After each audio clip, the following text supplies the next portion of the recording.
Hey, it's simple, you're watching Thorin channel. Shut the fuck up, you fucking bitch. Right, this is going to be another episode of Counterpoints. We should really come up, Moses, with some sort. Like, everyone nowadays needs like a fucking subtext line. Like Richard, I noticed. Listen, no self-aggrandizement going on here. He now introduces by the numbers as like something like either like the biggest CSGO podcast or like, you know, the original. Like he goes with some like mad angle like that. I don't know, you only started doing this maybe like 10 episodes ago as well. So everyone nowadays needs some like angle that they're going from. Like, what would our angle be, do you think? Oh, I have no idea. The second biggest CSGO. There you go, right. Obviously, just to keep on Richard's good side as well. Yeah. The second biggest original CS pod. There you go. Maybe you guys can go also with the most inconsistent podcast out there. It is. Yeah, listen, there's no rhyme or reason to this show. Like, it's just, when it's on, who the guest is, what we talk about. Yeah, really you never know when to look for it. We just hot drop it whenever we feel like it. Yeah. Oh, no advanced warning, of course. There's no premiere time. None of the new tech basically is involved. Well, I mean, if you're watching closely, obviously now that we're all in quarantine and nobody's traveling 300 days a year, we actually release an episode every single week. So we're back to being consistent. It's great. There you go. I only took a global pandemic for you guys to be able to. It did. That's all it took, yeah. And all it took was for us to be in one place all the times and every possible guest to not be allowed to leave their house. At that point in time, we can actually commit to a weekly schedule. So we're still working on getting to the live Twitch stream of the podcast. Yes, we're not one day, there yet. One day maybe. If the technology arrives in the next 10 years, Moses, I'll look into it. Because this show is sponsored by CS Money.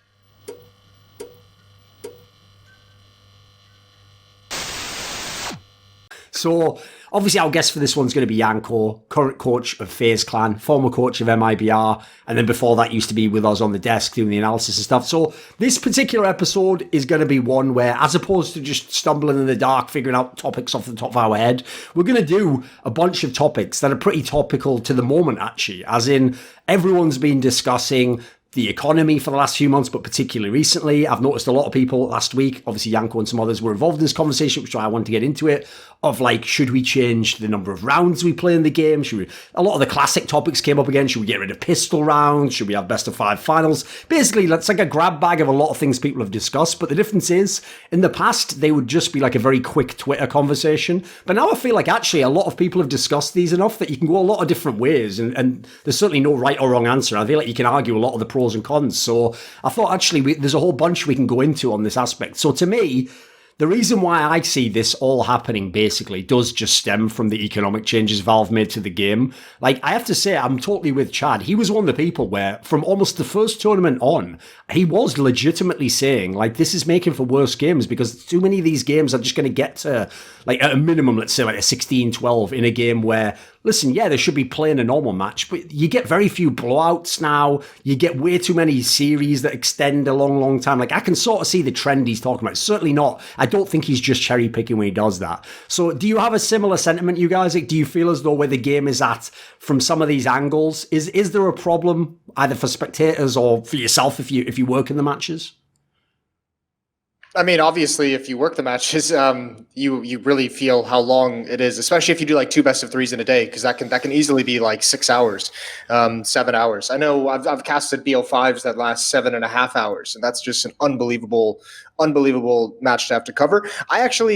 I mean, I don't want to get too deep too quick. I think most of these issues stem from the economy and the way it works. I don't necessarily think that means we have to change to like an MR12, but I think there is a certain amount of logic, not just to the matches being too long, but a tournament day being too long. Like if you want to tune into DreamHack today, as a fan, you're watching 3 best of 3s, and that's like 12 hours of your day if you want to follow this tournament, you need to watch like 12 hours of Counter-Strike. And I think that is the crazy part for me, is how long our actual event days last. And each event now, I mean, I think DreamHack changed this to 19-day tournament, I believe Masters is. But even if it was like the old school one pre-pandemic, 6 out of 7 days of having to watch, 10 plus hours of Counter-Strike is a crazy thing to ask our fans to do on a consistent basis. What's the player side, Yanko, and the coach side? Like, do players actually feel like for example, I mean, your team's the underdog sometimes. Do you like the fact if you're an underdog, like that you have more play in the game and every round doesn't count? It's not you don't get reset like the old way. Is there a positive to it for you? How do you see it? Well, I think from that side of things, you don't really think of it that way. There's less resetting going around and all this stuff. I think it's just it has changed the game in an insane way. Like the impact it has like on the game and the way you play, because like there's just so many more gun rounds in general, and there's like more, even these like half buys are pretty powerful. So when you look at like all those rounds, there's so many opportunities for you to like win a round out of nowhere, right? Before, like you would get reset and then, well, you wouldn't even have nades to go with your pistols. Now, like when you have max loss bonus, like you can spend like 2,000 on pistols and armor and nades, and still, if you lose the round without planning the bomb, like you still have a normal buy for everyone if you're on the T side.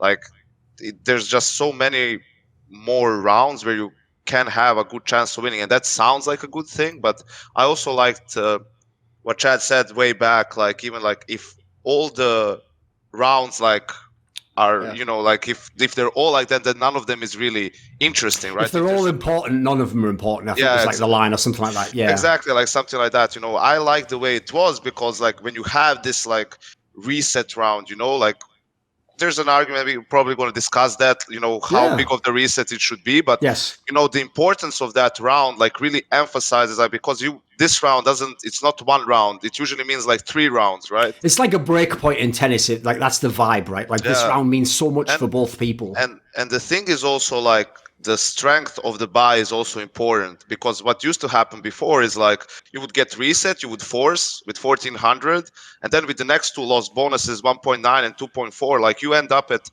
4.3 4.4 plus the frags, right? So that means if you fully invest in that reset round, like on 1400, come next buy round, you still don't have everything. Like you might not, you have to buy a glass cannon or like no nades. Like some guys don't have like molotovs, for example, like on the city side, like incendiaries, which are really important on some maps to open rounds, like makes you really vulnerable if you don't have full nades. Maps like Nuke and Inferno like are really good examples for that. So that's also something that people probably don't think about in the first step, but this like next buy round it allows you like to play that. You can play that round in a different way if you're on the T side, if you know the CTs are struggling with that. While on the other hand, if you know that they have everything, now it becomes more complicated to play because a lot of options are in place. So from the side of the length of the matches, I can say like from our standpoint, like you don't really care in a sense, like if the game takes 3 hours, 4 hours, but I can say like we had this series against NIP in the road to Rio where like second map, third map was overtime. Second map was like triple overtime, like it was a 4.5, 5 hour series. And we all felt like after that game just so drained. I met with Cold and Nico just like to grab some food and just kind of wind down a little bit. And we were all so like tired. Like I felt physically exhausted because like I also spent before the game some time, like analyzing NIP and this stuff. So I was like working for a couple of hours prior to the game. Then we met to go through things, play one practice map, and you just felt like beat.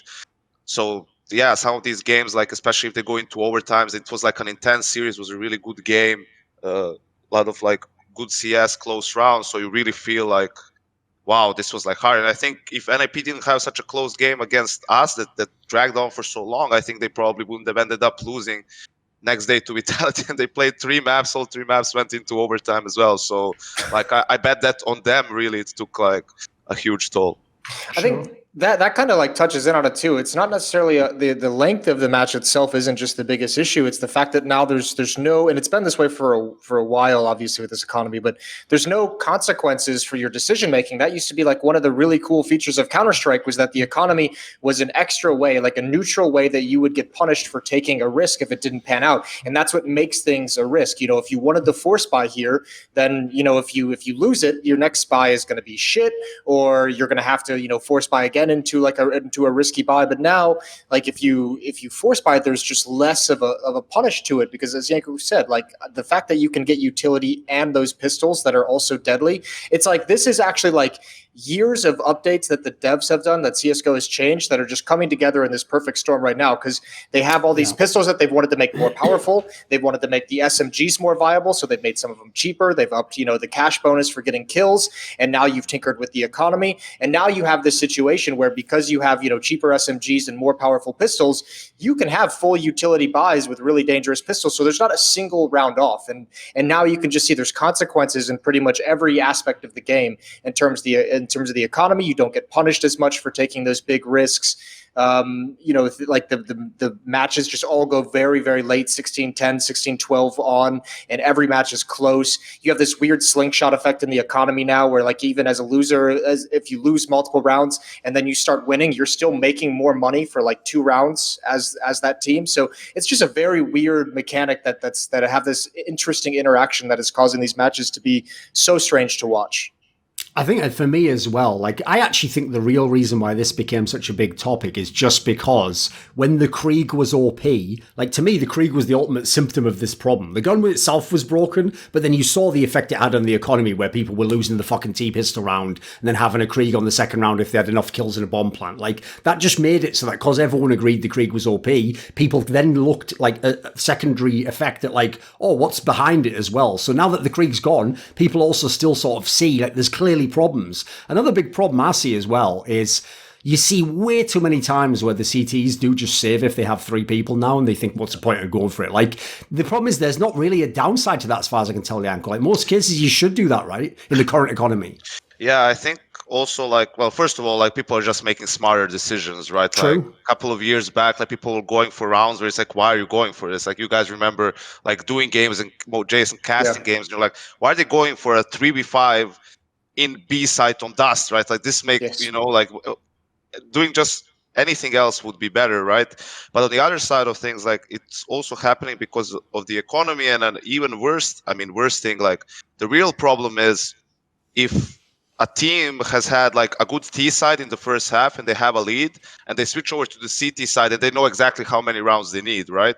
Yeah. So once you start saving, like, I had games, for example, against 100 Thieves where I played Mirage against them after, like, we switched to the T side and they had a good T side of their own. And I had, like, and we were winning, like, I think we ended up winning like 10 rounds on the T side. And out of those rounds, only one was like anti-eco.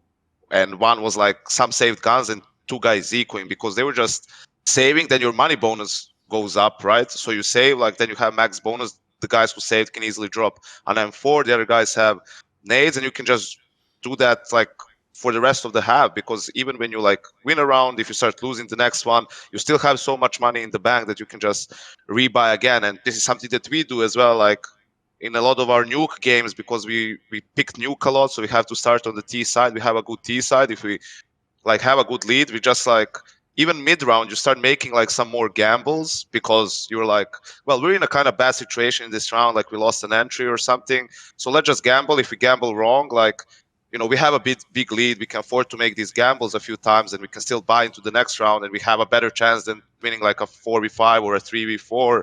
And sometimes, like, you make a good read, right, and you just win that round that you're kind of, quote unquote, like, gambling away, like throwing away. You're kind of giving it up. So, you are really, in a sense, even rewarded for making these decisions because of the economy, right?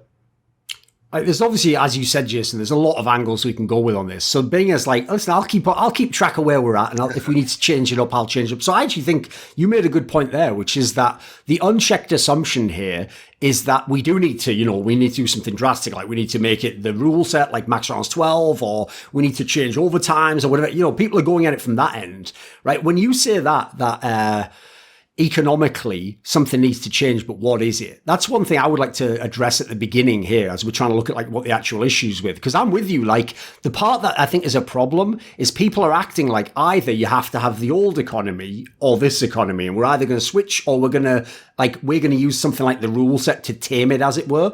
To me, I can't say I know what it is, but I also thought the old resets were too extreme. Like, for example, I thought you actually got rewarded too much, believe it or not, if you did the gamble force buy and won on the round where you could break the CT's economy. I thought that was too big, like a swing, basically. But at the same time, I also don't like this current approach where, I feel like a lot of the rounds, it doesn't really matter as much. Like, if you perform on the next 2 rounds, it'll make up for it. So do you have, like, a more reasonable, like, is there somewhere in the middle you could have gone? Do you have any take on this?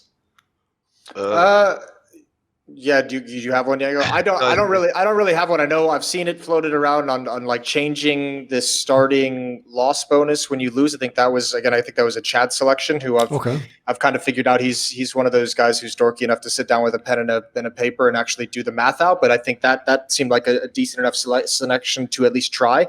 I think it's hard because I think you almost need to start at what this this economy that we have now is designed to counteract, which was, like you said, those really hard resets. Like if you win the first gun round and then lose the ensuing round, that reset was just so harsh back in the day in the previous economy. So that's what it's kind of designed to soften. And I think there's a way to do that without creating this slingshot effect. I actually think the entire mechanic of the economy right now, where you build up and then build down like your losing bonus, like where when you start winning, it goes. Yeah, I think that needs to be entirely removed. I think once you win, your losing bonus should just disappear. You're no longer losing. So why are we giving that bonus? Like theoretically, if you lose 3 or 4 rounds in a row, like that buildup over those rounds should be pretty decent to keep going without having that kind of a harsh reset. So I think that mechanic needs to disappear. The economy scares me. This is like one area of the game where I don't like fucking with it. And it's too easy to mess up, I will say. It's way too easy to mess up. Well, it's like it has its tendrils in so many different aspects of competitive play. So whenever I see a change to the economy, it's always super worrying because it is the butterfly effect. Like you don't know what it's going to fuck with on the other side. You don't know how big of a problem it's going to become. And obviously now we're starting to see the consequences of this economy just after a year of play. These issues are very real, I think, at least in my opinion. Yeah, agreed. I think the steps thing and all of that, I don't think it needs to be removed altogether, but I think it can be tweaked. I think I tweeted it out even in that thread, like that what could be a good thing is, so you have a max loss bonus and then you win a round and you lose like 1 step. I think if you do that by 2, so the next time, like when you lose a round, you get 2,400 instead of 29.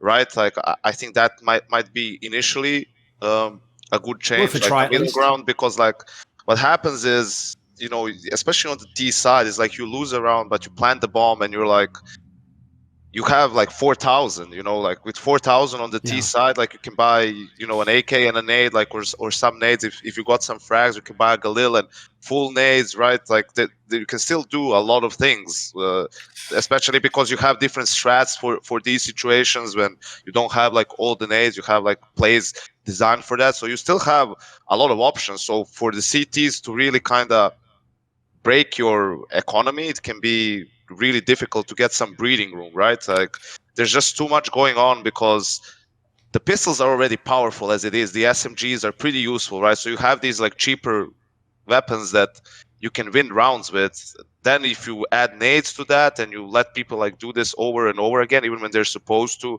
like eco, when it was supposed to be a free round for the opponents, then it just like there's so many things you need to fight against. It's like really difficult.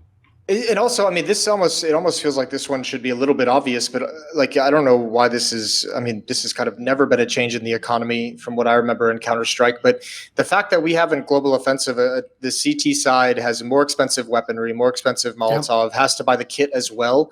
It's like, how is the economy, those economic benefits not tweaked to help the CT side a little bit? Is like why there should be different values for the T side and the CT side. If those weapons if you're going to have to spend more to get a proper arsenal on the defensive side, you should have a little bit of a benefit, because at the moment, this isn't backed up by any stats. I don't even know what they'd show if someone compiled them, but it feels like maps are getting like the T sides are getting a little bit more. It's like everything is kind of leaning a bit more towards the T side. You're able to get more rounds on your offensive side. Part of that is probably the work teams are putting into their tactics, but also the benefit of the economy, and those advantages are obviously going to be a massive factor down the stretch as well.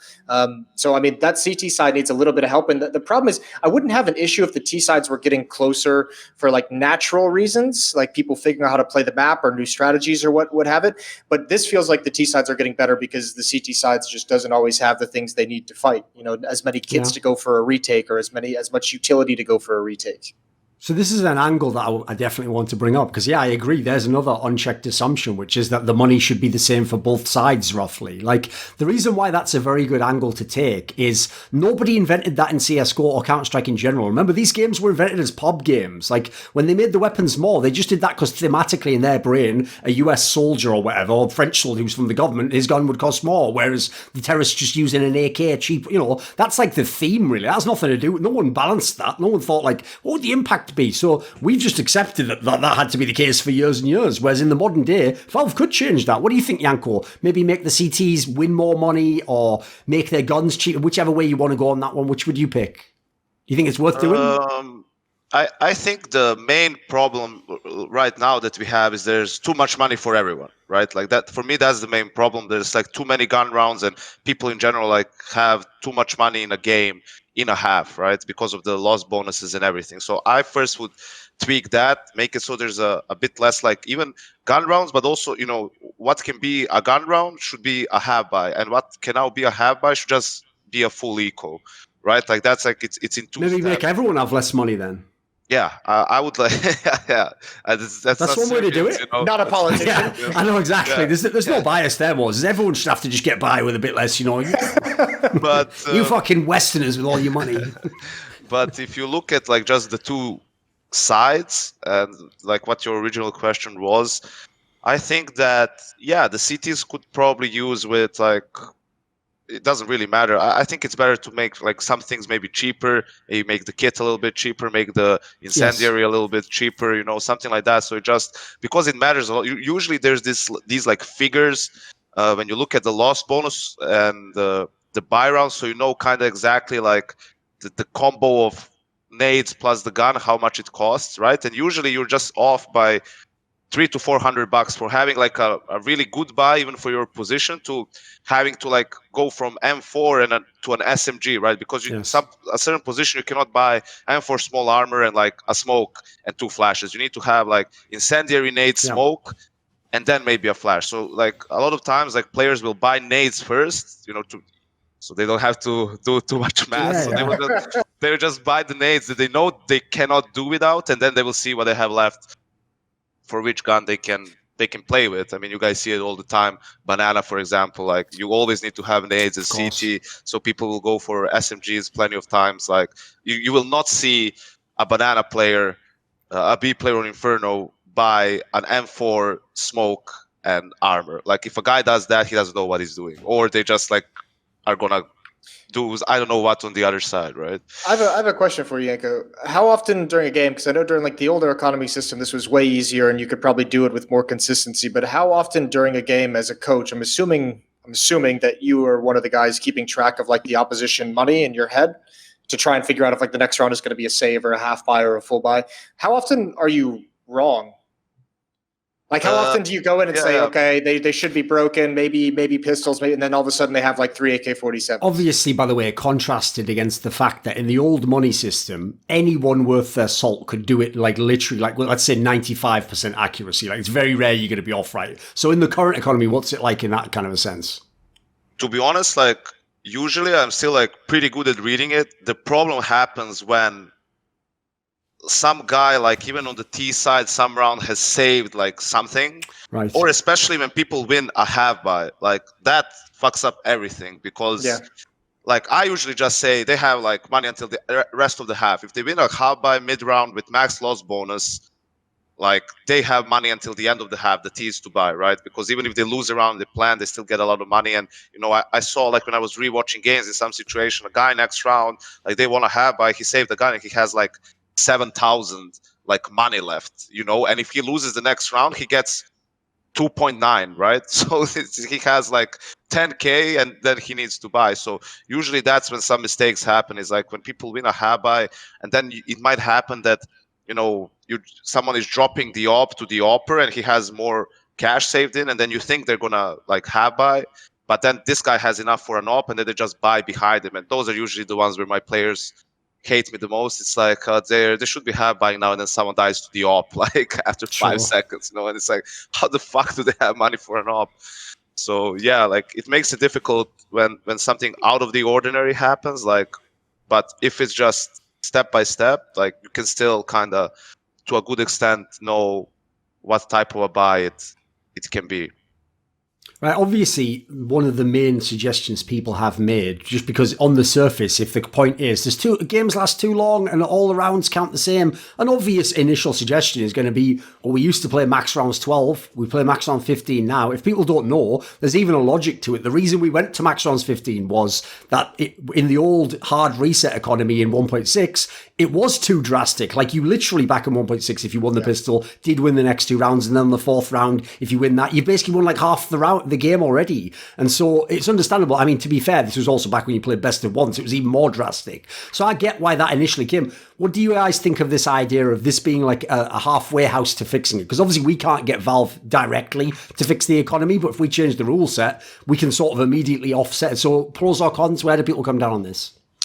Even that's kind of a roll of the dice, right? I mean, let me attack this from 2 different angles. Because first, I'd say, yeah, we can change our rule sets for our tournaments, but if the majors still say MR15, it's never going to stick and it's never going to last. Sure. Now, the kind of logic there is eventually, if you just force the switch to MR12 at all ESL and DreamHack events, and then players like it, that feedback eventually gets to Valve, and if it's positive enough, they would change it for the majors. But the other angle is to say, I still find that to be a Band-Aid fix. Like, with the old economy in MR15, this wasn't even a thought or a conversation. Matches were a healthy length of 40 minutes or so, something along those lines per map. I would much rather fix the economy than still play with a busted economy and go back down to MR12, because if that doesn't work, like, we still have this tangled mess of different match settings that we don't really know what is causing the main problem. At least at this point, we know the root cause is some of these economy changes have made things last and have made things drag on. I hate it. I don't want MR12. I don't think it's a good idea. I think, still you have the pistol round, and especially if you make like the half shorter, some round that's like, someone has like an insane clutch or something like that in MR12, like it can have a much bigger impact on the game. And if you win like both pistols and convert the second round and all this stuff, like it just has like put so much pressure on the opponent, like to win like so many gun rounds, to just like be able to make the game competitive. So like I think that's the key point, is that the pistol rounds, that was one of the other reasons the economy was changed back in the days, because pistol rounds, essentially, if you won both pistols, that's impacted 25% of the rounds you'll play. Like, you're already a quarter of the way there, just off, or half actually, 20 or a quarter per each pistol. You'd be at 6, if you win the ensuing 2 rounds. Now that's a little bit different in CS:GO, but still having that much pressure on pistol rounds, that already to this degree, I'm assuming the players feel this way, because as casters, when we watch the games, Anders and I are blown away at how many pistol rounds we see where the CT side just says, we're going to do a 1-4 split, and if they go to the bomb site that has 4 players, we have a chance at winning, and if they go to the 1, we just lose. Like, the CT side pistol rounds seem like very gambly at the moment as well, and I feel like players just don't even want to mess with it in that sense. Well, the pistol round is because like a lot of teams now just have like good T pistol rounds, like they do like good stuff coordinated, like good nade usage as well. So you're feeling like if you just stand 3-2, whichever side they choose, and they do like a coordinated hit, like they're gonna take the site and probably like have good trades, good exchange, right? And then the retake is just so hard because it's the CT, you don't have any nades, right? So like even now, like even if you buy like one extra set of nades, like a smoke nade and a flash, like it's not really, like you need like maybe a molly or something like that, like more flashes. So that's why people gamble, and then they just go for a like kind of fast group retake. You have this like 1-4 pistol on Inferno, and then like everyone from mid goes down banana fast, and you kind of try to surprise them a little bit, and the B guy just doesn't let them get into CT, and that gives you a much higher chance of winning the round than if you were playing like 2 guys on B and they throw the 2 smokes, molly, triple, like do this stuff, and you can't really hold against that as CT. And after that, the retake is just like also very, very difficult. Like, the game changer for me on pistol rounds, just generally, this is more of like a meta point than specifically with this economy, etc.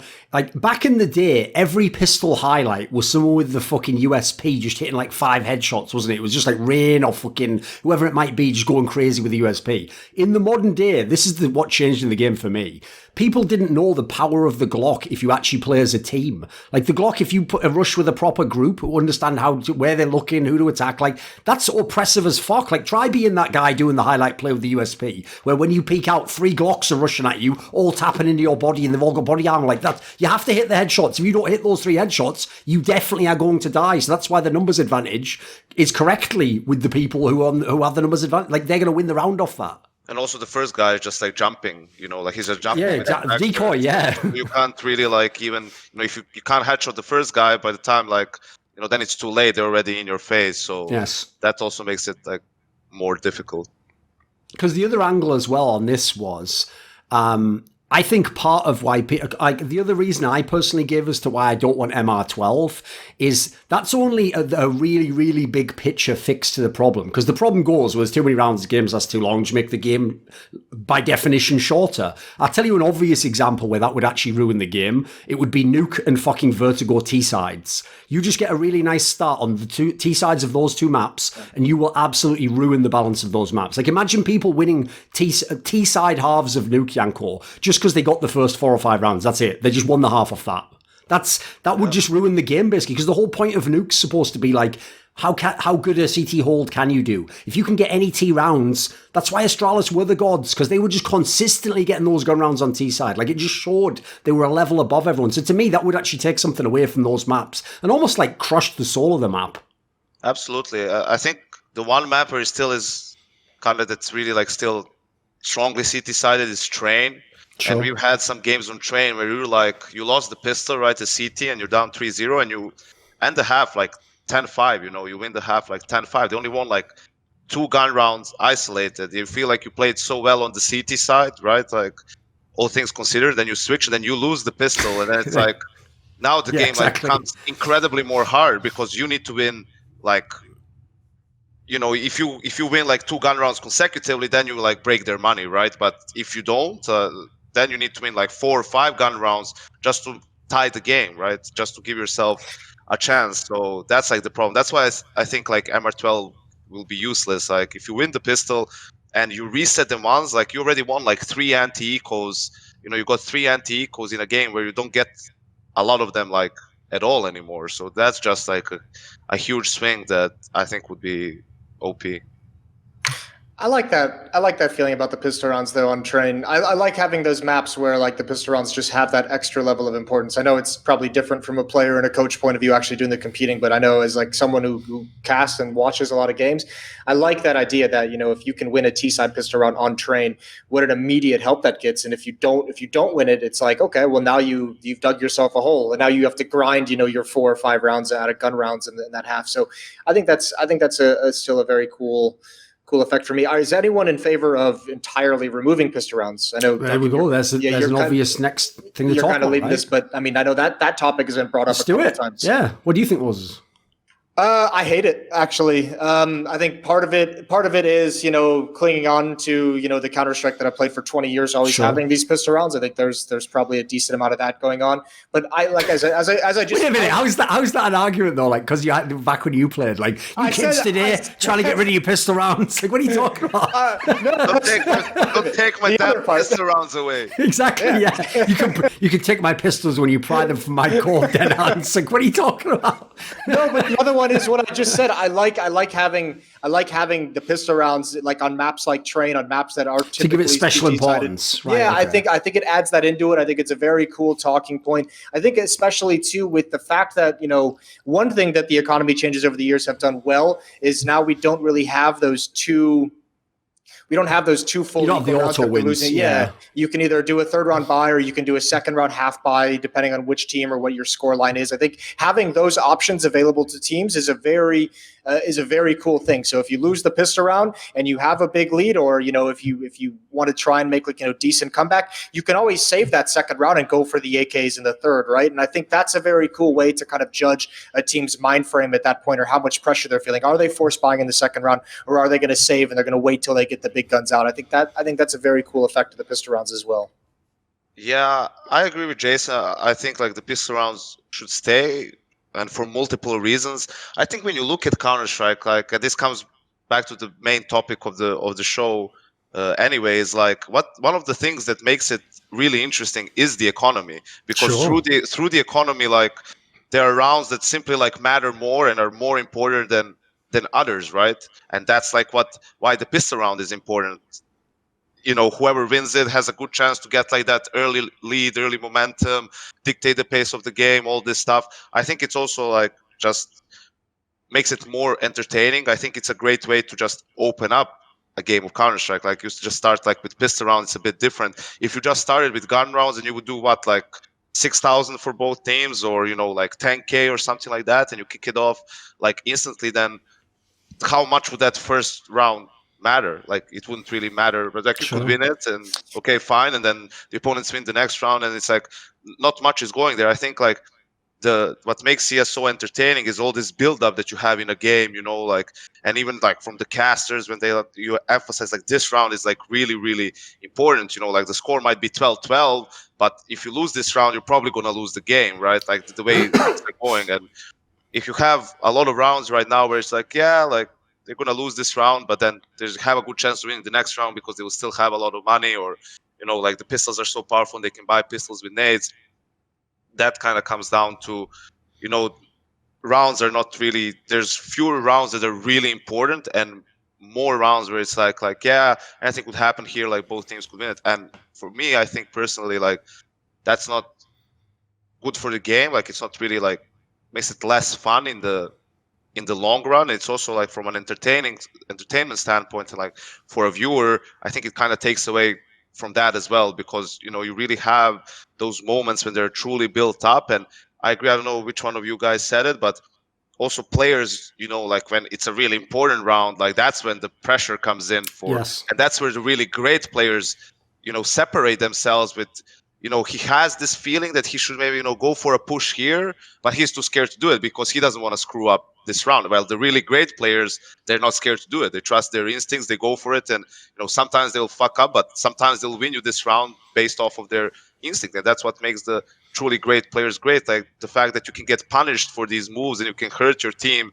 significantly, like that makes it really, you know, emphasizes the skill and the mentality of a player, if he goes for it in those situations or not, how he plays in the most high pressure situations. Now you have less of those moments because you're like getting punished less, and you know you have like more chances to do it. And that's why we're also seeing like some players just doing ridiculous things, and also teams like doing all these gambles like all the time, because you're in a sense being like rewarded for it instead of punished.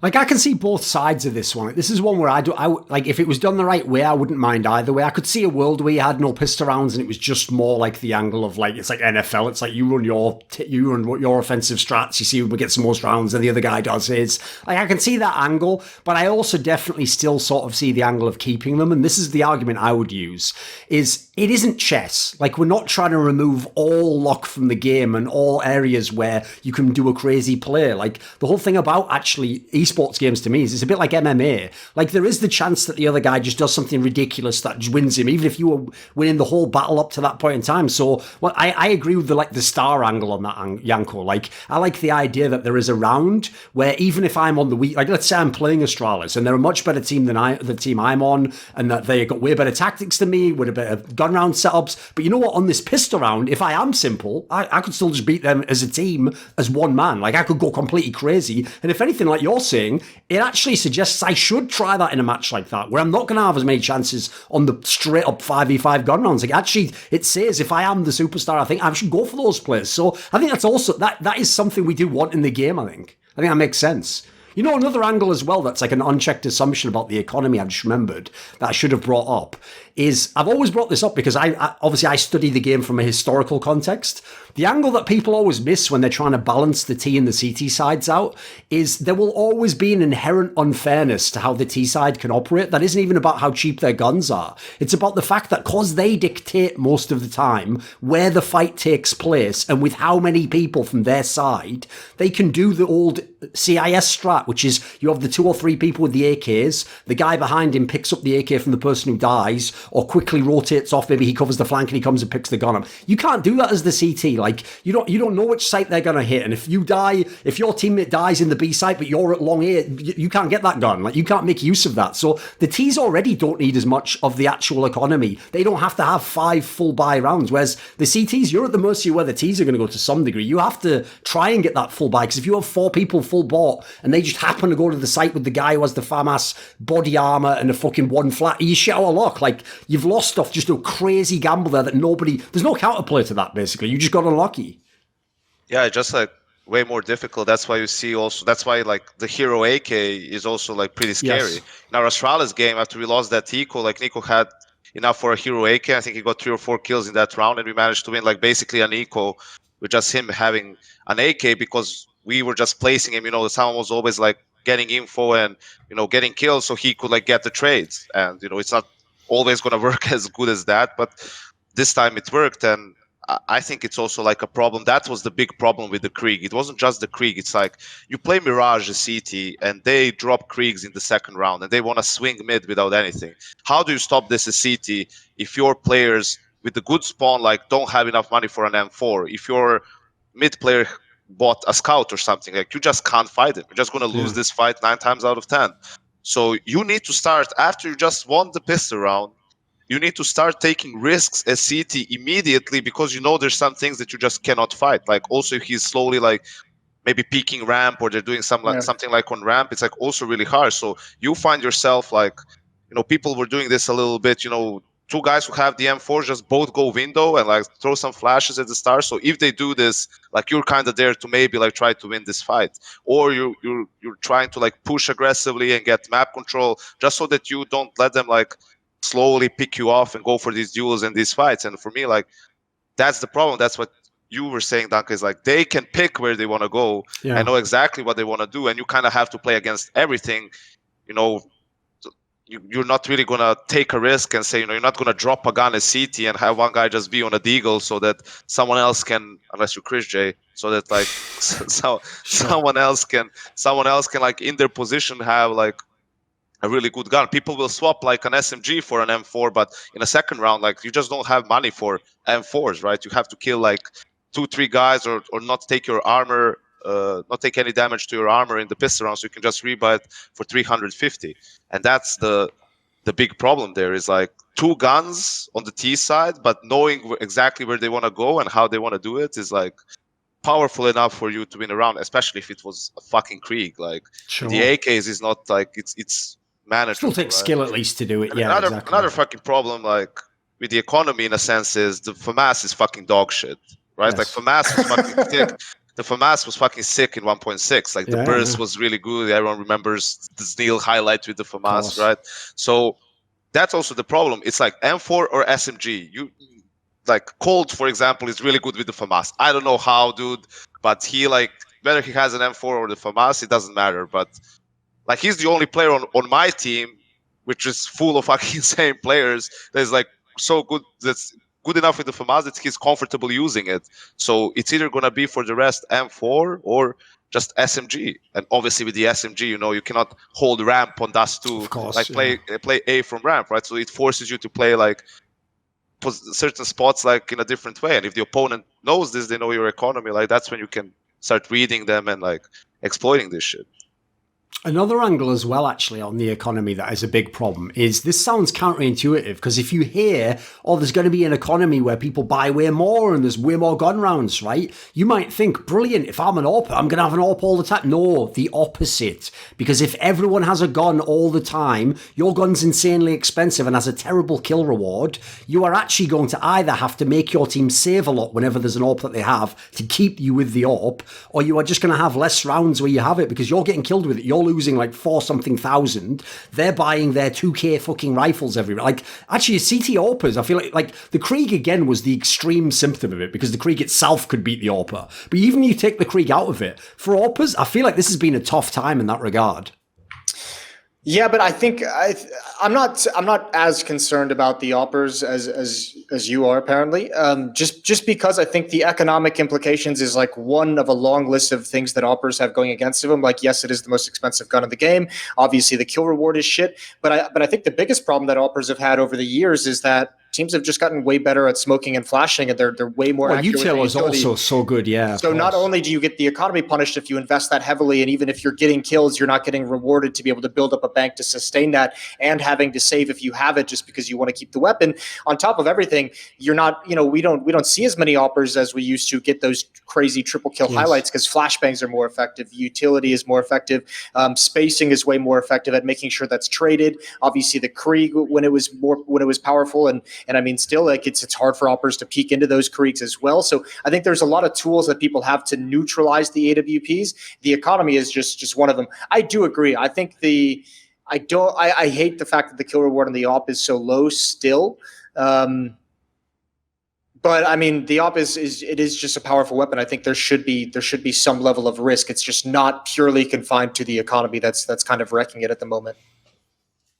Yeah, I don't know. I think like the kill reward on the op is just like why is it like 100 instead of 300? Yep. It's not like I just don't really get that in a sense. I think the op is what it is. Like it's already expensive enough and everything. Like I don't think really the kill reward is that big of a deal. And most of the time you will see like people swapping with the opper. Like most of the time he gets the op dropped by someone who has like more money, or someone saves more so that he could also like it is have buys like buy something and all of that. It's just easier to spread the money around that way.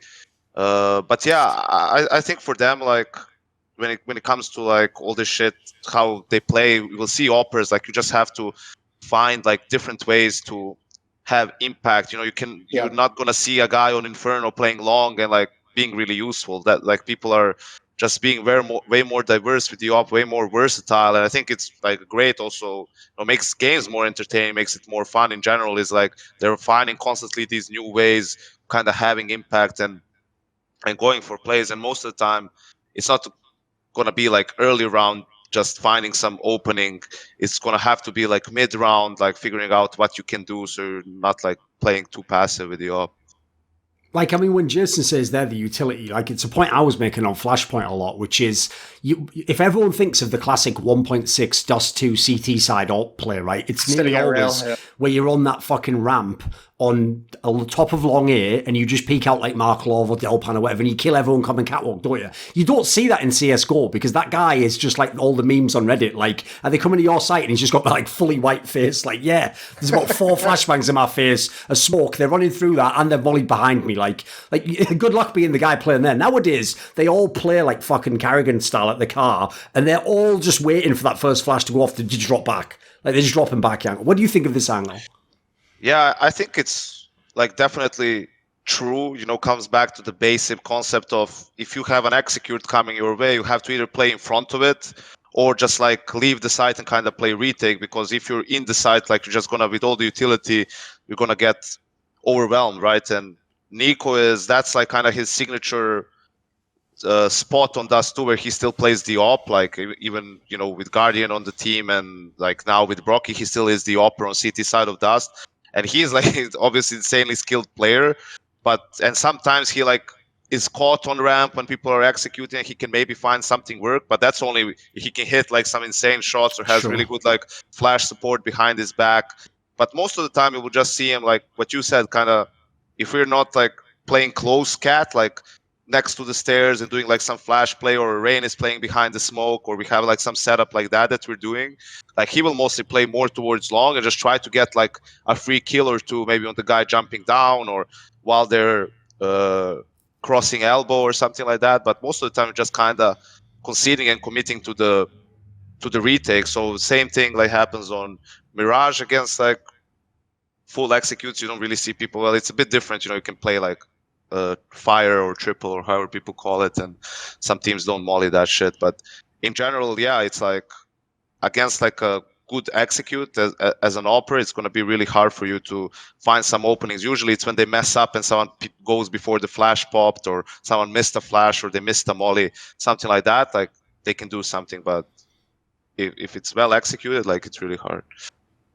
By the way, just as an aside before I forget, one angle I actually had, because I know a lot of other people just won't know this, because I know it coming from Quake actually, one upside to if you went to MR12 would be this, is it would actually mean if you wanted to have a best of 5 final, it wouldn't be as bad. And the reason why I give that as an example is because that's actually what happened when we went from Quake 3 to Quake Live. Quake 3, a duel lasted 15 minutes per map. And in Quake Live, because it only lasted 10, it meant that you could just do best of 5 series instead of best of 3 way more easily. Because think about it, right? Obviously, first of all, in Quake, you can GG out the game, to be fair. So if you're getting beaten like 13-1 and there's 2 minutes left, you can just give up that map if you want. In fact, the Polish player Avak used to rage quit all the time if that was happening. In fact, he even did it when he was losing by like 2 kills if he just thought the game was fucked. So in that scenario, the reason why that's actually, like, what's funny is I used to be on the opposite side of that and be like a purist. Like, what the fuck, they ruined Duel, you know, when it was 15 minutes, you had all this comeback potential. But the reason why it actually ended up being better is because obviously when you had the best of 5, you got to see them play more maps usually. You didn't just have to see them play sort of like 2 and that was the end. What you got to see is like a real like smorgasbord of like they play on this map and then this other map, and you really got to see like who was kind of the better overall player. On that angle, I don't mind. It's just that the problem is, like we've said, I think there's a lot of fundamental issues with MR12 that aside from this rare example of maybe giving you a nicer best of 5, I think the downsides are probably too big elsewhere for me. Like, I can see why people brought it up. It's worth having the conversation. I just don't really know that it solves the problem. It just sort of like, as you said, it's just a band-aid, and it temporarily maybe fixes it a little bit. Yeah, and I'm sure once we make that, this is the problem with making a switch like that too, is I'm sure there are other problems that we can't even really think of at the moment. It's a whack-a-mole scenario, isn't it? Yeah. Yeah, if you have MR12, you know, 6 months down the road, we're going to be like, what the fuck is this shit? What's this new problem that never used to be here? So it's hard to kind of want to make that switch, and I already am not a huge fan of it, an idea. Although, listen, I'm not against, like, I think the problem is, and this can go back, it's wild that we can't. I hope some TO has some kind of a small minor event that we could test it out at, because we do have a packed Counter-Strike schedule of events, and we all know like the schedule is insane. There's no reason why there shouldn't be like one event or a weekend or, you know, a fun event of like tier 2 teams if it must be. Let's just experiment with MR12. Let's just see how it goes. Maybe we find that there's some cool things we like in there that give us some ideas of what you can fix. But, you know, if we have this much Counter-Strike going on throughout the year, there's no reason why we can't at least run one event that changes the format or changes the style. Yeah, like, you can try a lot of things, Jason. Just because you try them out doesn't mean they're going to be good for you. But I think it just, for me, the innate problem is the economy. Like, everything else is just like secondary to the economy. And like, MR15 is great. MR12 can be amazing with a different economy. MR20 can be like even better in a different economy, right? But I think if we just tone it down a bit, so that there's not that many gun rounds, so there are more rounds who are like more important, and you add a couple of more like ecos where you have like these half-buys and all that stuff, I think MR15 is perfect for it, because you have a great balance of, you can lose pistols, but still you can win the game. You have enough games to play with. Like, if you can take momentum, because that's the problem right now, is like you win pistols and you have these like anti-force by round and then anti-eco after that, like depending on which side you're on. But after that point, there's not going to be like, you can have a game where there's not a single full eco after that.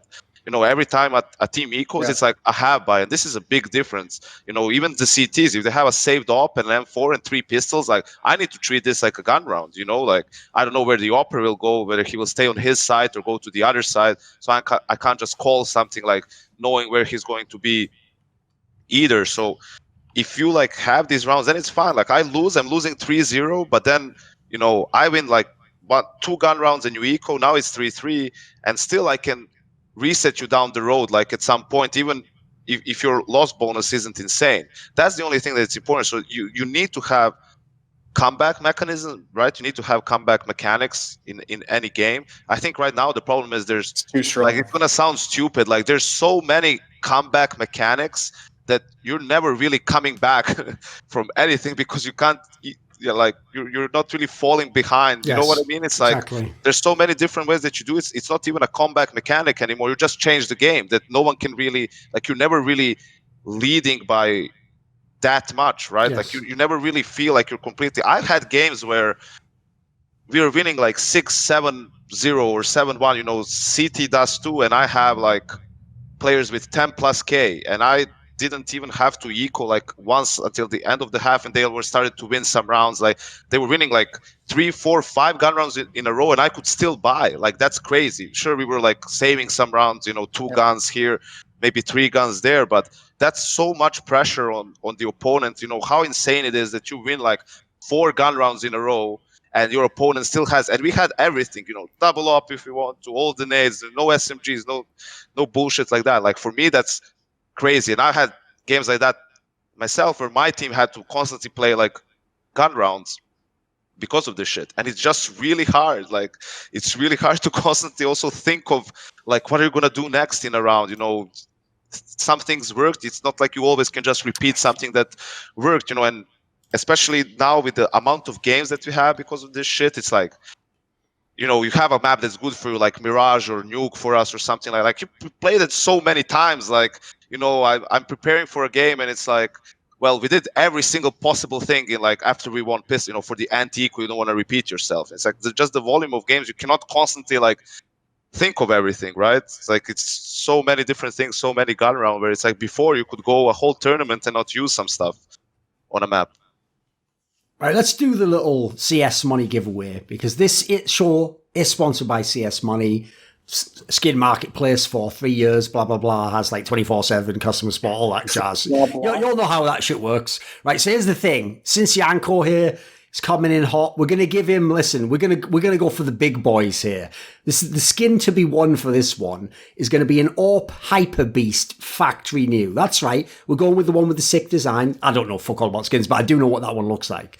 So that's because it's obviously the one with the most famous design. So, right, here's the question, Yanko. For you, it's not multiple choice anything. Don't Google, obviously. You have to basically almost instantly answer. If you don't know it, just say you don't know it. And if you don't know it, everyone knows the fans can potentially win it. But otherwise, Yanko will win the skin. The question is this, right? And by the way, disclaimer, I wouldn't get any of these, right? Like, I don't know much about skins, but also a lot of these, like, you have to basically be a nerd. So this is an $80 skin, Yanko, so no pressure. Okay. Ooh. You need that. Name the only contraband quality skin in the game. And for how? You have won the skin. It is a I knew it. Yeah. As if Yanko's actually won one. Now there we go. Right, you're going to get all Piper Beast skin. I knew that one too. That might be the only question I know. Okay, there we go.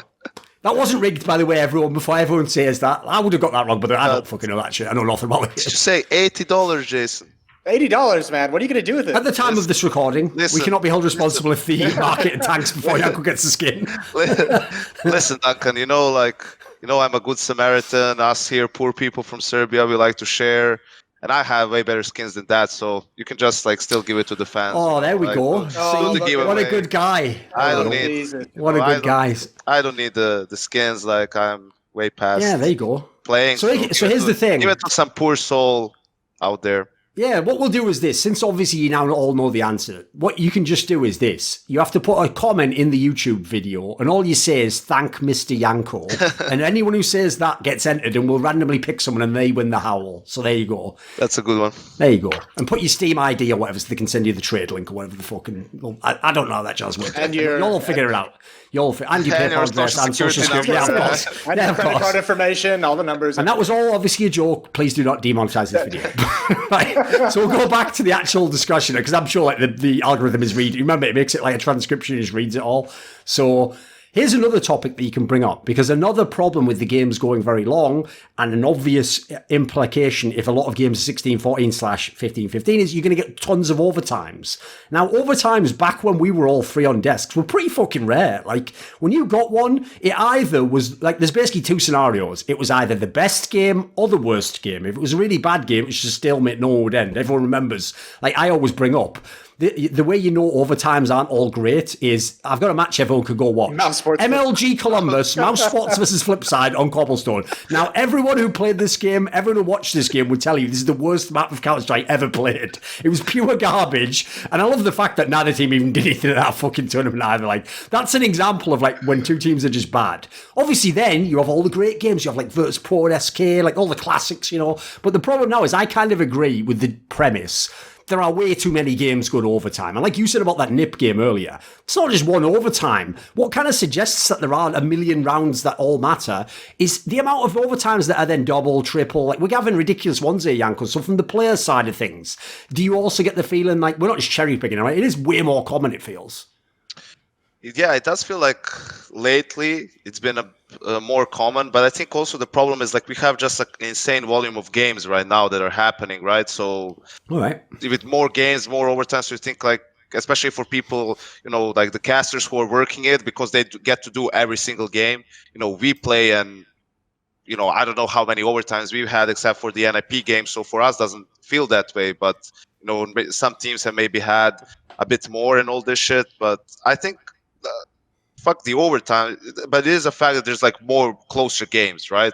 Like there's there's way less like 16-6 games, 16-8, like 16-5, all this stuff. Like almost every game is like 16-10 or closer, right? And then you have some overtimes on top of that, and that's simply because like you don't get as many free rounds anymore. Like there's way fewer anti-ecos to run away with, so like you play more gun rounds, which are obviously more difficult to win than an anti-eco, and you will have like way closer games. Now, Jason, this is literally like if Chad's bugbear is the whole economy thing, which I give him credit for. He was really like the fucking. It was Paul Revere. He was the Paul Revere of that one, trying to get ahead of it. Like, it's all a problem, and we were like, we'll give it a chance, Chad. He was like, no, nothing. We'll get a chance. Like, and he was right though. The English were indeed coming. Right, your big thing, Moses, has always been the debate over like, should overtimes have like max rounds 3, max rounds 5? Should we have 16k? Should we have 10k? Right, usually you actually prefer what we currently have, which is max rounds 3, 10k. Wasn't that usually what you come down on? Of the two of them, it's not like what. Is there an alternative third option you can think of?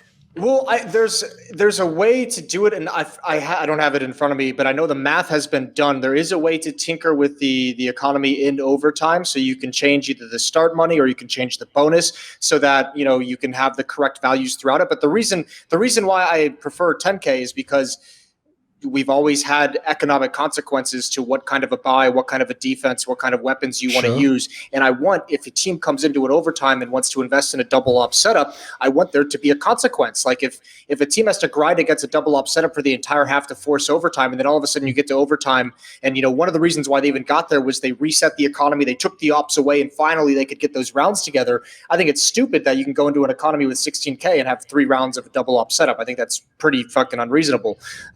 So I like that punish of 10K. Now, the punish is way too harsh. There should never be an overtime scenario where a CT side, if they lose the first 2, has to play the third overtime round with like pistols and SMGs the most. Like that's an insanely harsh. So there's a way to tinker with the money to where you can still provide enough cash to where you can have those ops out in the overtime, but still going into that third round, maybe instead of it, your opper has to go down to like a FAMAS or has to go down to an M4 instead of being able to get an op all 3 rounds. So, I mean, that would be the ideal scenario. But I think the MR3 or the MR5, I think MR5 is just flat out, it's too long for overtime. But MR3 16K, I think it's too much money to give people with no real consequences to what they invest in. And I like having those consequences.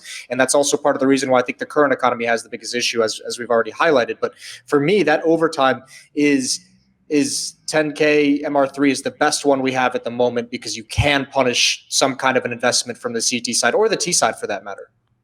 Yeah, I agree. I think like for me, economy is like one of the best things about the CS. I think it's what makes everything else also interesting and impactful. And I think you definitely should be punished, or there should be a way for economy for the economy to have a part in overtime as well. I don't think just because it's overtime, let's give everyone all the money in the world and they can do whatever they want for 3 rounds back and forth. I am even fine like with being forced, like if you lose first 2 rounds and like you spent all your money and everyone died, like in the 3rd round, for you not to have like an M4 in nades or not have an op, like I'm okay with that. Maybe you could tweak it a little bit so they could still have M4 in nades maybe, or a glass cannon op, maybe something like that. But I'm perfectly fine with like MR3 10K because you still get, you have like 2 rounds where you can have everything, and even you can have like an op in the 2nd round, but the opper cannot buy it for himself, right? Someone who had the M4 would have to swap with him so that they could both buy Nate as well. So you're already getting like maybe a little bit punished even in the second round with your money if you go for the double up and you lose the first one. So I like it the way it is right now. Like it still has a little bit of an advantage for the T's because everything's cheaper for them. So 10K means more, and the bomb plat, right, can give them 800. So they're basically getting a buy every round no matter what, of course. Yeah. I will say, well, I mean, it's not fair. I mean, I want to just highlight one of the nice things that I think MR3 16K does that I think if you can tweak the economy in overtime, it would the nice thing that it provides that MR3 10K doesn't have is that, you know, in overtime, you want maximum intensity. You don't want to ever be in a scenario where a CT team has to think of their economy and maybe save in that second round. You want to promote teams going for the miracle situations in the overtime. You want them to go for the 3-on-4 retake or the 2-on-3. And that's the one thing I think that the 16K MR3 does very, very well. It's just there's, you know, both of them are extremes at the other end of the spectrum. And we have to find a middle ground. We have to find an MR3 where, you know, you can't just invest in a double AWP setup or an AWP every single round of the overtime, but you're also promoted to go for things. You know, it'd be stupid if, you know, a team is saving at a bomb site in the second round of OT on Inferno. Like, that's just boring. It takes all the hype out of overtime. That's where I think the tweaks could come into play. But overall, I like the MR3 10K. That is interesting, though. I think it's a very interesting point because, for example, in this NXP game we played, like, we had some crazy retake on 15-14 with Brocky and Olof, like, coming out of Z and winning like a 2v. That's the train one, right? Yeah. You probably don't go for that at 10-10. Yeah, if it's something like that, like, I don't think we really go for that retake. Like, if it's any other situation, right? And you also wonder how many rounds like you maybe give away in a sense just playing, like, of course, percentage wise, that would be the correct call. I'm not saying anything about that, but, you know, there's maybe a good amount of rounds there that went, you don't even go for it, and you might actually have a decent chance of winning it. Like, most of those rounds happen because the other team fucks up a bit as well, which is kind of what happened there a little bit too. But, you know, it's just like, it would be interesting, like, in that sense where you can, like, go for it more, and then you see, like, what could actually happen. But that's kind of where the conversation around economy, you know, should be when you talk about specific teams as well, because, you know, if the economy has, you know, as rewards and punishments like it used to, instead of everyone just constantly being rewarded, you get to actually use that as a talking point about teams. For instance, like, we know Na'Vi love to force buy every single chance they get. Yes. And that's an exciting play style as long as not everyone is doing it. That is a talking point when you go up against Na'Vi. In fact, when we first saw them started doing it during the Astralis era, that was like the main reason why we discussed them actually beating Astralis at ESO1 Cologne when nobody could do it. Like, oh my God, look at the amount of pressure they were applying, constantly buying into Astralis, constantly keeping the AWP away from device, forcing him to save whenever. Like, that's a very cool talking point. But if everyone just has money all the time, like, that's not as exciting. It's unique to have a team that wants to play that style. And that's what our economy should be, in Counter-Strike should be facilitating, is different decisions. Some teams like to take more risks. Some teams like to play it more conservative. Obviously, Danish teams generally are more conservative in how they use their economy inside of the game. But that conversation is no longer a real interesting talking point anymore because everyone's just going to go for it. What do people think? Because I forget where this first came from. I believe saw Chad suggest it first. This idea that a way of doing overtime would be something akin to the model that they use for tiebreakers in tennis. So if people don't know, in tennis, like, you have the normal scoring system where you serve, he serves, and then you play out the 6 games each or whatever. And then if it's tied at the end, what they do, because you must decide who wins it and go to the next set, is you play this session where you have a bunch of serves, he has a bunch of serves, and basically you have to win your points in a row. Like, you have to win by a clear 2 in that scenario. You can't just, like, win a point, then he wins a point, but it keeps extending. So I guess the premise in CS here would be overtime would just be until the first person wins 2 rounds in a row. I think that's what you would make it. So now the reason why I can see an element to that that's interesting is, first of all, like, obviously it would potentially decide a lot of overtimes way quicker. You wouldn't just play out as many rounds. But secondly, also, that would give it, if you're a talent, I'm being greedy in that sense, there's a natural tension point you could make there, which is if Yanko's team wins the first round and Jason's team knows they must win this next round, otherwise OT is over already, there's an obvious story point there that's just built into the game. But in practice though, Yanko, where do you come down on something like that? So it would be like you play one round TISA, or you would switch, like, after switch every single round. Every single round. I don't like it. because of this the simple thing that it's too small of a like sample size. You can win like that second round by sheer luck and all this stuff. Like the problem is in tennis in the tiebreaker, like yeah, but it's not like you cannot win 2-0. Like it's the first who gets to 7 points, and then after that it's like has to be 10-8 or 11-9 or something like that, right? So I guess in CS it wouldn't really be I play one round as CT and I win one ST, and that's it. It would be maybe you have to get to 3 and then 2 in a row maybe, rounds, or first to 5 rounds, right? And you switch every round, and that way. Would you think that would be good? I don't know. Like that one I could maybe see working in a way, because now you have enough rounds where you didn't just luck out and win 2 rounds, or someone had a sick round. You would play like a good enough number of rounds, but you still put like a harder cap on it than if it would be MR3, right? Because it could like just, the problem is if you get like in this system and you get to 5 and it's like whatever, or 6, it's like 3-3, then it's just you need like 2 more. But if you do MR3 and it's like 18-18, then it's not like for it to be 20-18, it goes to can be 21-21. It's like first to 22. You start like the whole cycle again. So this like drags it on a bit potentially. So yeah, I could maybe see it like working in that sort of a scenario where like it's more than just winning 2 rounds instantly. I think it's an interesting idea. I think the analogy that I would prefer for the comparison that I'd rather use than tennis would be like hockey.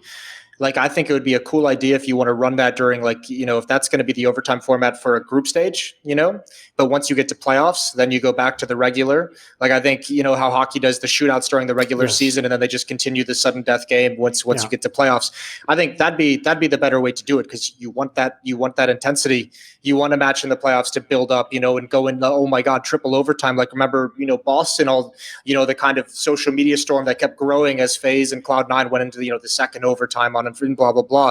Like, that's the kind of intensity and that's the kind of pressure that you want to grow when a match goes to overtime in the playoffs. But the group stage, just to keep things on schedule where there's way more matches, I entirely think that a shorter overtime would be beneficial. Or these online games in Pro League or in Flashpoint, having a shorter overtime would be way more beneficial. But playoffs, I think you stick with this overtime that we've had forever, the 3 on each side, the MR3, and you just go back and forth and you just duke it out. I think I really like that. I haven't had too much of a problem with the overtime format outside of that, the money situation, the economy. Sure. Right, one last topic I had that I thought was an interesting one to do, because this is another one that's definitely not a decided one, and we've only really had to start discussing it recently, which is because so many tournaments now employ double elimination, we now have this question where, because of time constraints and the current economics of the game, you cannot, unfortunately, do what you used to do back in the CPL days of Jason, which is, obviously, if you run double elim, it's simple. Everyone has 2 lives. Until you lose both lives, you cannot be eliminated. So essentially, in the grand finals, the most famous example of this was obviously NOA versus Eyeballers at CPL Winter 2004. And what happened was, NOA came from the lower bracket. And basically, they managed to win both maps, and so they won the final. But the point was, Eyeballers losing the first map, that wasn't just the final. Like, if they'd have won that map, they would have won the CPL. But because they lost that, they had another life, and you played it. Now, what they did in the modern day, it was actually the International in Dota that's changed this, is people just decided, well, you can't have it so that the final can be twice as long or half as long. Like, that, like, there's no way to run a business. Like, you can't make the broadcasting schedules work that way if you want to send it all around the world on television. You can't have a stadium event that's like that. Like, you might be here till 10 p.m. or you might be out at 4 p.m. Like, that just doesn't work. So unfortunately, the way they did it was they just went to a system where once you reach the final, tournament lives don't exist. The final's just the 2 teams playing, and whoever wins, congrats, you're the champion. Now, the downside of that is you will always get that team or that fan who's like, yeah, but if the team that come from the upper bracket loses that match, isn't that unfair? They didn't get to the second tournament live. Maybe the other team played them earlier and learned something. There's definitely, it's certainly not fair. It's not, as an objective approach, there is something off with that, even though we're doing a compromise on that. So one angle that I've seen that is, in my opinion, a more interesting way to look at this, because basically the flaw here was ESL tried to address this in Road to Rio and in the American EPL, which is they just made it whoever came from the upper bracket started 1-0. Now, the flaw with that, obviously, is that's an advantage, but it's an enormous advantage. Like, that advantage is so huge, it means that actually you're probably the much worse team if you now lose the match. So the more interesting approach usually is some form of fucking with the veto. Like, what sort of a veto edge would you be willing, basically, to give to the team from the upper bracket that makes it... Because in my opinion, you've got to define it like this. They've got to get some advantage, but it shouldn't automatically win them the map and the game, probably. And they should still, in the game, have to show they're the better team. But they get something for coming from the upper bracket. You know, we give them some angles. So either you can start off on this one. I think there's a lot of different angles you can go with this. What sort of... How would you alter the veto? What sort of advantage do you think is reasonable? I think I even had a conversation about this with Fabian or someone who was at Blast at the time, how they could do it, like also because of like some of the games that they had. I don't remember exactly, but the point is like the veto advantage, what you could do is, I think it was one of two things like that I was talking about is like either the team that comes from the upper bracket can ban 2 maps before your opponents can pick a map, right? So that way you avoid like, you know, you can get like 2 really good maps for them and not for you, like out of the pool. Or potentially, which I don't think is like, it's less doable, is you get to pick a map before they can veto anything. Yes. But I think that would suck because a lot of teams have like permaban and then it's just kind of like... Yeah, that's the flaw with that one. Kind exactly, of pointless, yes. you know, it would just be also like a shit game in a sense. You know, the team would have to play it. It would be random, and I even think like I don't know how many teams would actually like go for that pick instantly because you don't know anything about the opponents on that map. Yes. Maybe you feel there's another map that you're better than them on. So I think like the biggest one for me was that one where you can like coming from the upper bracket, you veto 2 maps before they can pick anything. What do you think of that, Moses? This is one area where I might be a little less inclined on. But I mean, what about I don't know if this would work, but if it's like a best of 3, you could always give them an extra pick before the second veto phase. You could do like veto, pick, and then do the vetoes from there to finish it out. As in this time, basically, he just means like you get to 4 maps. No, I think he means like you would like basically eliminate a veto on the second rotation. Yeah, from the second. So like instead of 2 vetoes, 2 picks, 2 vetoes, you do shit. I'm confusing myself now. He's thinking of best of 5 stuff. Because dude, what you said was veto, pick, but then I have already the 3 maps. I don't, you know, the last. Oh, I meant I meant BO. Shit, just fuck my life. They do a You tried, Moses. Listen, I did preface this by saying this is an area. That's true. That is true. It's fine. You can sometimes just say, I don't fucking know, dude. Yeah. Like, sure. You know, like, I did. That's exactly what I did say. Then you tried, you know. Then you tried. Like you need to. Because by the way, I think you nailed it there, Yanko, when you gave the difference between the 2 options. In that the second option, the one where they get to pick before the bans happen, the problem with that is just in practice, it could just ruin the final. Essentially, like it makes that map too ridiculous. Again, that's close to giving the team just the free map win. It's not you just have to play it, but against some teams, it would just be giving them a free map win. The reason I like your angle that like you could just maybe have an extra ban is that still gives you a pretty good advantage. Like, and also, as you said, it doesn't have to be applied one way or the other. Like, if you're the underdog, but you manage to actually come from the upper bracket, cool, you can veto to just have a more even map pool in the middle. That can make for a great final. Or you can, if you are the big dog, your advantage is you're going to just take 2 of their best maps out and say, right, fuck it, now beat me on that. And the thing I like about that angle is, like I say, it still has to be played. Like, no matter what edge you get there, if they come into the game and they just happen to have a godlike vertigo game on the map that they're not even usually that good on it, hey, they get to win the map and it's not like it was an overwhelming advantage. Yeah, you remember this, like, ridiculous, like, it was 2018, like, second Pro League finals where Liquid couldn't beat Astralis, like, at all. Whenever they would meet, and like Train is their permaban still, right? And they leave Train in that best of 5. They vetoed something else, I think Nuke, because they lost to them on Nuke like 10 times. The last 10 times they played, and Astralis picks Train and they lose it, and then they win 3-1 the other 3 maps. Like they went to punish them, and that was the only map they lost in that whole best of 5 final. I think it was like actually when they won the Grand Slam for the first time. So like you can have a stupid scenario like that even happening with that second idea. But yeah, I think like the one with the 2 vetoes, I think it's like as balanced as you can probably get it without one or the other team getting like a too big of an advantage. I had a suggestion on similar lines. So this is also because oftentimes when they make those grand finals, another reason why they like to do the 1-0 is because it's often a best of 5. So they're thinking, first of all, cut down the best of 5 time, and then secondly, if you're playing a best of 5, that's like obviously no one's getting a 1-0 in a fucking best of 3. That would be a ridiculous advantage. But at least in a best of 5, it's not the end of the world. I thought instead of that, how about this? How about the team from the upper bracket? Since we're playing potentially 5, they get to choose their 2 map picks get to go first in the series. Yeah, I think but I think that's not it doesn't change much, because instead of being at 1 and 3, it's going to be like 1 and 2, right? So Yeah. you're still going to play both maps before you lose potentially, right? It's just like you just change. Still a big psychological edge though. I'm still up 2-0 if I win those. Yeah, for that sense, I just don't feel like it's big enough of an advantage, kind of. Okay. I think it would have to be, but there's a discussion maybe to be had, even like, do we really need best of 5 games? Like, do we need like a best of 5 final? Like is best of 3 maybe enough even for the grand final? Like, I'm not really sure. Like sometimes it feels like best of 5 is unnecessary, even when you have like an extremely long game. The players start getting exhausted, and then the quality of the CS drops a little bit. But if it's a really big tournament, a really long one, and you had like a long playoff as well, then it makes sense, right? Like map pool comes into play even more, and then you're just like putting even more emphasis on it to have a wide map pool. I'm not a huge fan of BO5 finals. Like I understand kind of the value and like how epic it can be. I just think I'm with you. I think by the end of it, if it does happen to go 5 maps, the Counter-Strike is so degraded at that point. Like it can still be exciting, but it is obviously like very, very sloppy.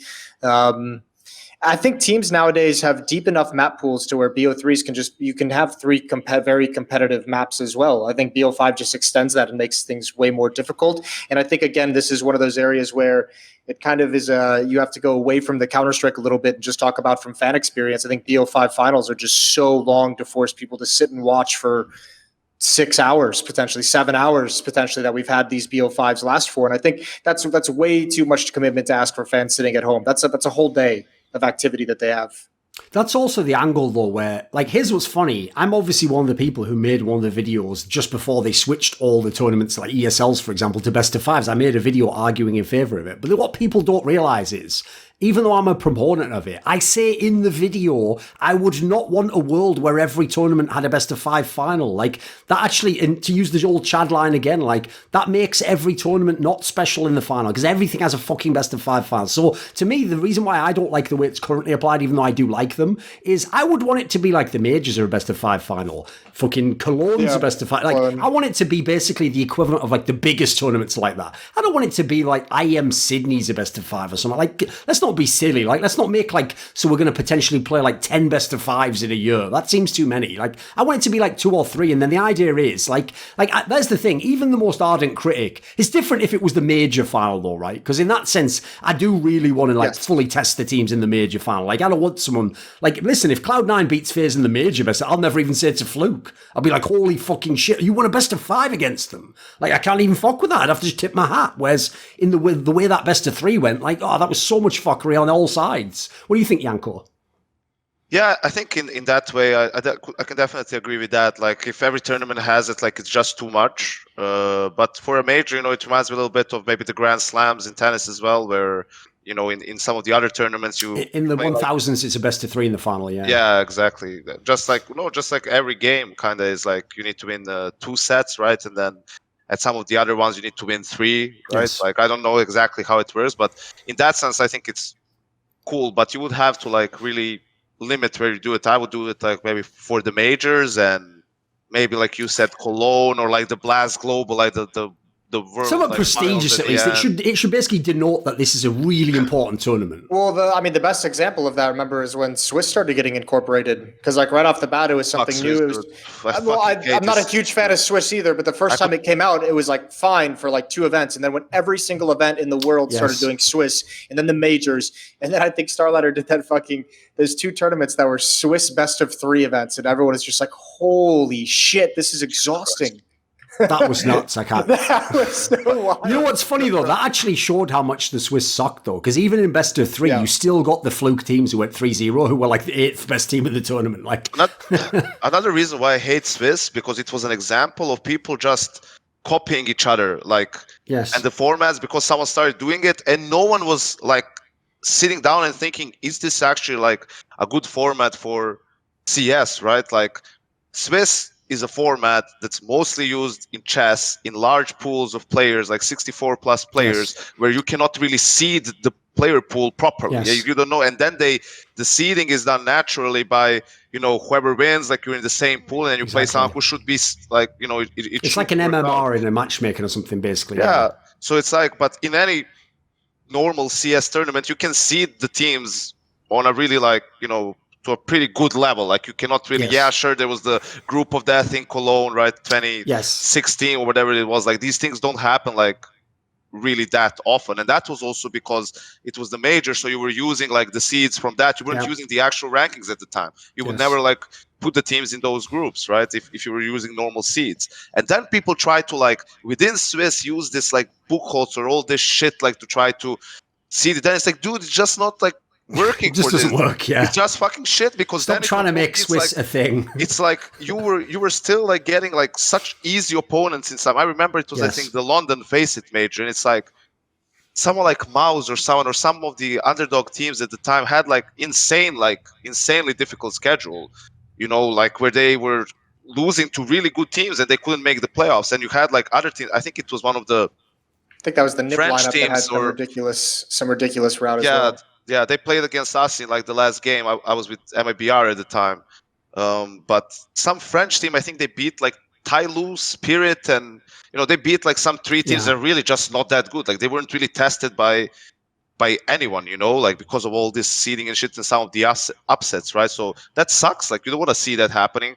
And teams always like say, oh, but it's like for, you know, they always talk about the good teams. The good teams like meet each other and they have to knock each other out. But it sucks for the underdog as well, because now you have to beat like 3 good teams to make it to the playoffs, right? Like I love GSL best of 3, like just normal like 14 groups, because that point you know you have to beat like one team that's much better than you and maybe one more team that's like either slightly worse than you or slightly better than you, depending if you're the 4 or the 3 seed, right? You don't need to beat every single team in that group to go through, and I think that's way more reasonable. Like you get enough chances, you know, to qualify, and you also, if you fuck up, you have like 1 extra chance. You fuck up 2 times, you know, fuck you, you're out.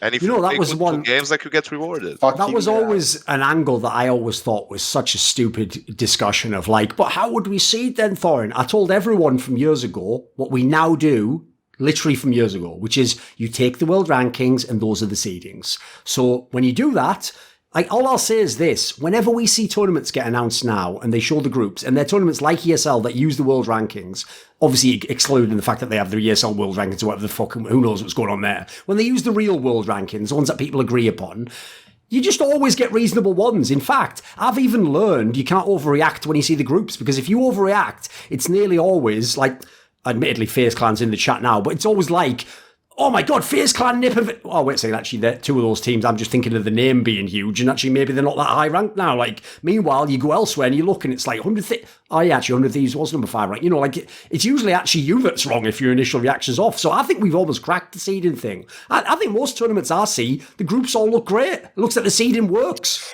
I think the biggest thing that's helped seeding though is we have so many more teams that are actually competent and competitive. Like in the old days of like the you know, shitty seeding, you know, you'd have like 1 through 6 teams in the world are great.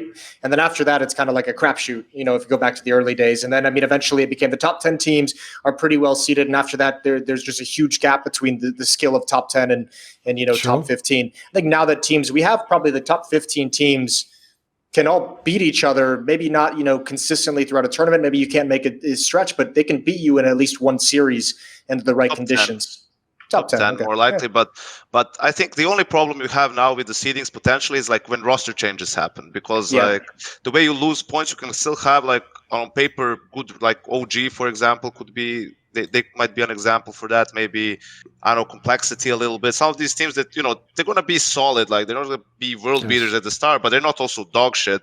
So that's the problem. Like sometimes you you have to see the team like that. Like you need to have you cannot have a foolproof system. So that sometimes can be an issue. Like you have a team that's legit good, but because they made some changes, like they removed some players, they lost some of the points because of that, and then you get put into tough groups based off of that, and might suck for you a little bit, but might also suck for some other teams. The best example of where the seeding being world ranking went against this principle, where it was when ENCE became bad, because like people like ENCE, Vanguard, now Virtus Pro, they obviously had very high rankings because of the major and because of all the shit they'd done before, and they literally sort of fucked tournaments for like 3 or 4 months, because obviously they would be the top seed, and then some of them could lose to the 4th team in the GSL group. Like they could literally lose to anyone. So I guess that's the one downside to that approach. Go on. It also helped that most of the time, like all the good teams are at a tournament, and teams mostly play like the same tournaments. You did have a little bit of like situation like at the end of the year where, for example, like we didn't really perform that good at the end of the year, last 2 tournaments, but someone like G2, they went to like Summit and this Malta thing, and I think they won and made the final, which kind of bumped their rankings. And sure, like from the start of this year, they played really well, like Blast and Katowice as well.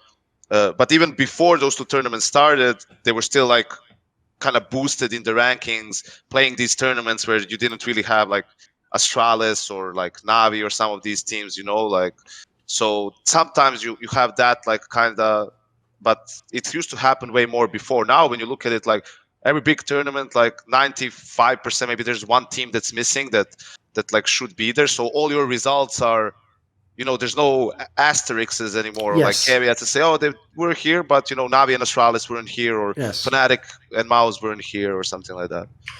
What do you think of this as a player and coach that has to deal with this? What do you know any fixes, since it's become such a topic now that Kerby's dropped out and Glaive is dropping out with the RMR points of rotating a player in? You lose like 20% if one player leaves or something like that?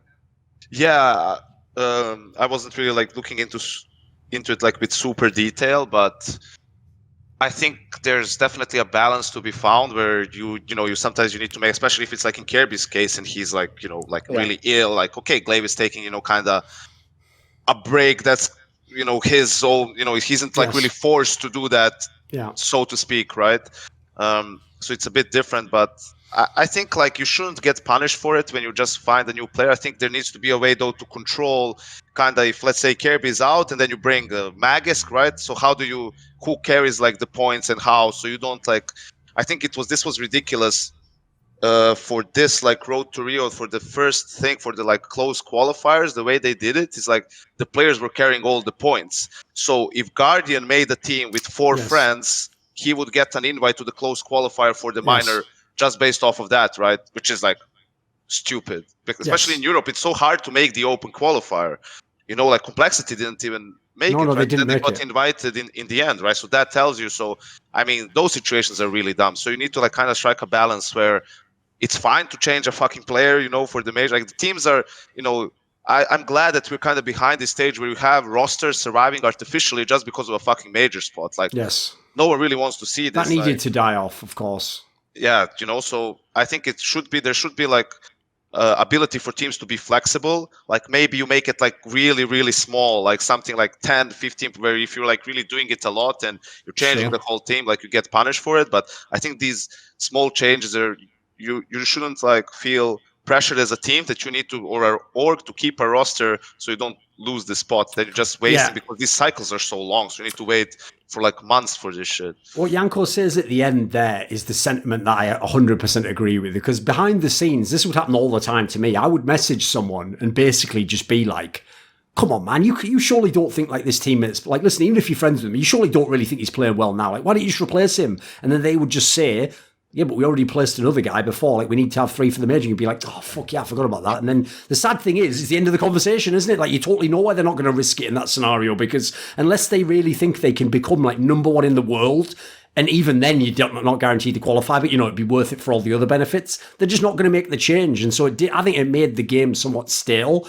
And it almost gave certain players like almost some sort of like fucked up protected franchise status as though it were like that, like they just couldn't be removed. Even if, and the worst thing is, some of those guys themselves knew that. And so they still were like half-arsing it, knowing like, well, they can't kick me till the next major. Like, you don't ever want that to exist in the game. You want people to always feel like they have to perform. Yeah. I've got one last topic, by the way. Do you have anything else on this, Moses? I've got one last topic we could do. Especially this, like in Europe, right? It's so hard to get through the qualifiers, so you really don't want to like lose a spot. Like in NA, maybe you're thinking, fuck it, I can run the gauntlet, go through the open qualifier, close qualifier, minor, and I can still make it, no problem. But in Europe, like it's really hard to gamble that way.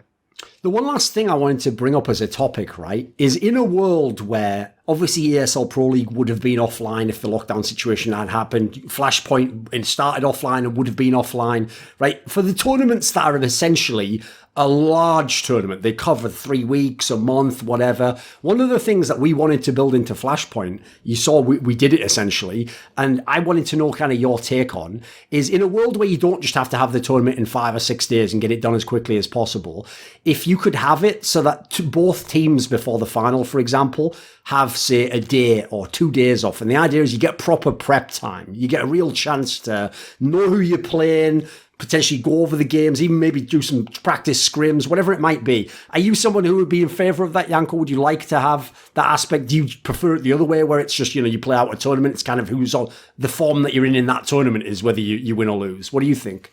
I think it would be great to have a day off. 1 day is like fine in between, just so, because I know like sometimes at these tournaments it's day after day of games, and you're starting to feel like tired by the end of it, right? And especially when you talk about preparation, is like you're constantly working. Like the players maybe play a bit of deathmatch or something, maybe like an FPL game, something that's like fairly relaxing, casual, but you're constantly like trying to be focused 100% to prepare for the next opponent, like look at your own mistakes and so forth. So I think it would really help, because you play like semi-final on Saturday, and it's like some of these games are really not just exhausting, but there's a lot of like emotion going into it. They're like emotionally draining as well, and it would, and you don't have time to really play that second semifinal, get back to the hotel at 10, and it takes you 3 hours to calm down, and then like just to kind of also, if you're the coach, relax. Mate, like that's the thing people don't get. It's one thing if the players finish a match at 11, go to sleep,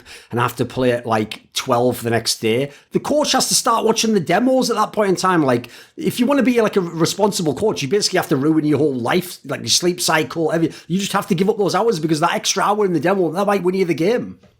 Yeah, absolutely. Like, and that's the whole point. Like, you just have like that. You can at least take that night off, right? Like after that semifinal game, and then the next day you can kind of schedule the day properly and discuss it and really do like a good job at that. And the day after, you just like go to play. And it would be cool, I think, from a tactical standpoint, because when you're playing I'm playing like Astralis tomorrow, right? And I know they're gonna pick like Overpass against me, because maybe it's like really good for them, or they think it's really weak for me.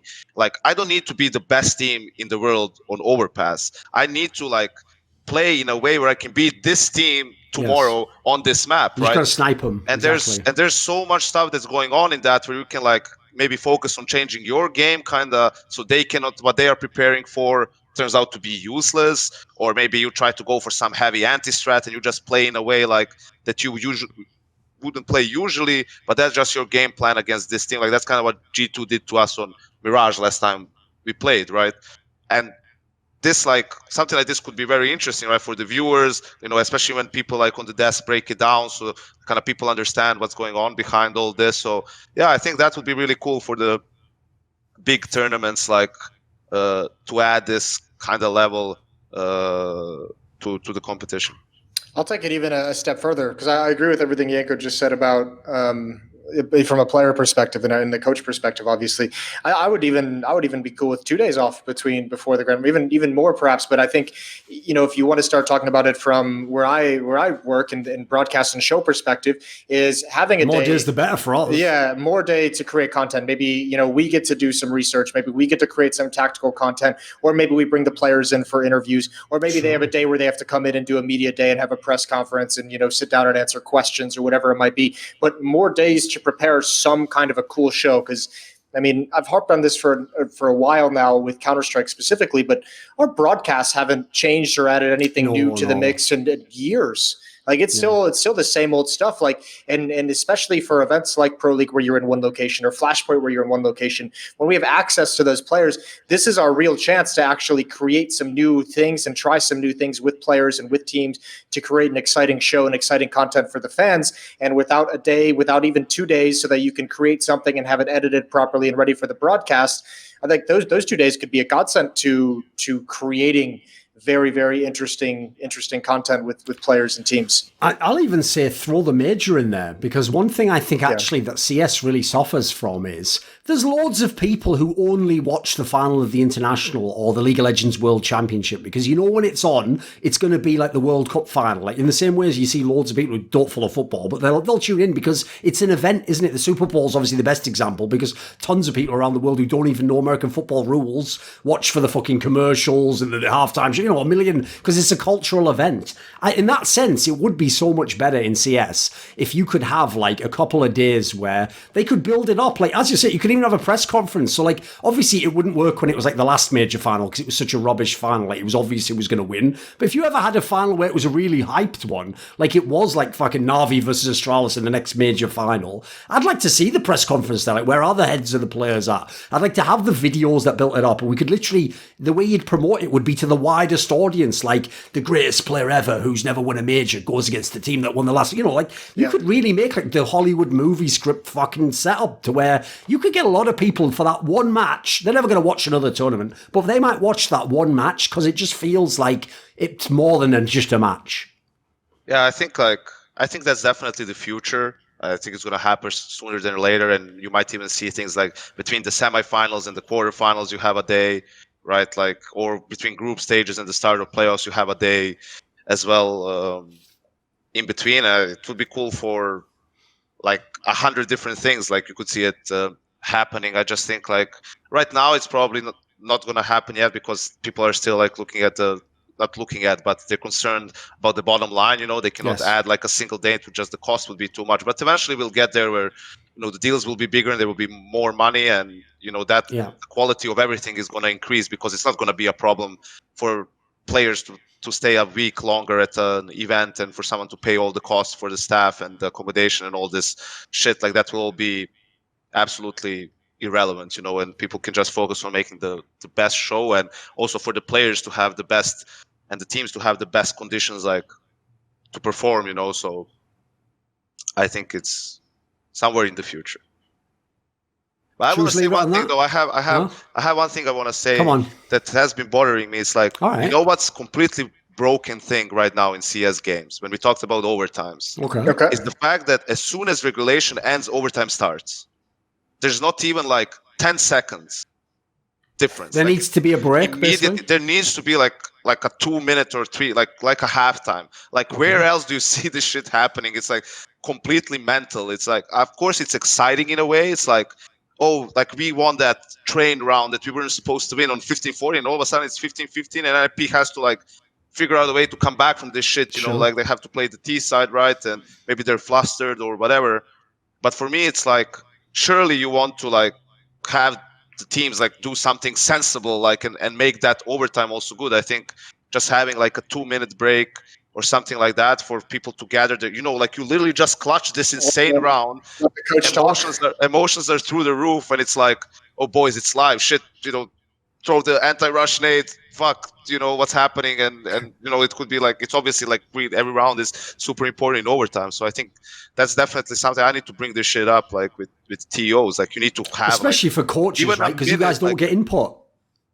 Yeah, exactly. Like, and definitely you should be getting, when we go back to LAN, like an extra time out for the overtime. Like, that also I think goes without saying. Like, that's what some of the, because now I remember that, you know, even in some of the overtime games we played, it's just insane how fast it goes. You've actually jogged my memory on a really small annoyance that I have. Maybe not a small annoyance, but annoyance I have with overtime that I rarely hear anyone talking about, and that is when you go to overtime, the teams don't switch sides again. You just like if you just played the second half on the CT side, you just stay on the CT side, and that to me is really strange. Like I think it almost creates like this really unfair scenario where, you know, the team who has just played their T side for 15 rounds now gets to take all that information, immediately use it in overtime for the next 3 rounds. And then when you switch, the other team hasn't played against their opponent's CT side for 18 rounds. You're basically warmed up on your T side, yeah. Yeah, and like you've also just seen all the different defenses they've thrown about you. And then the second half of overtime,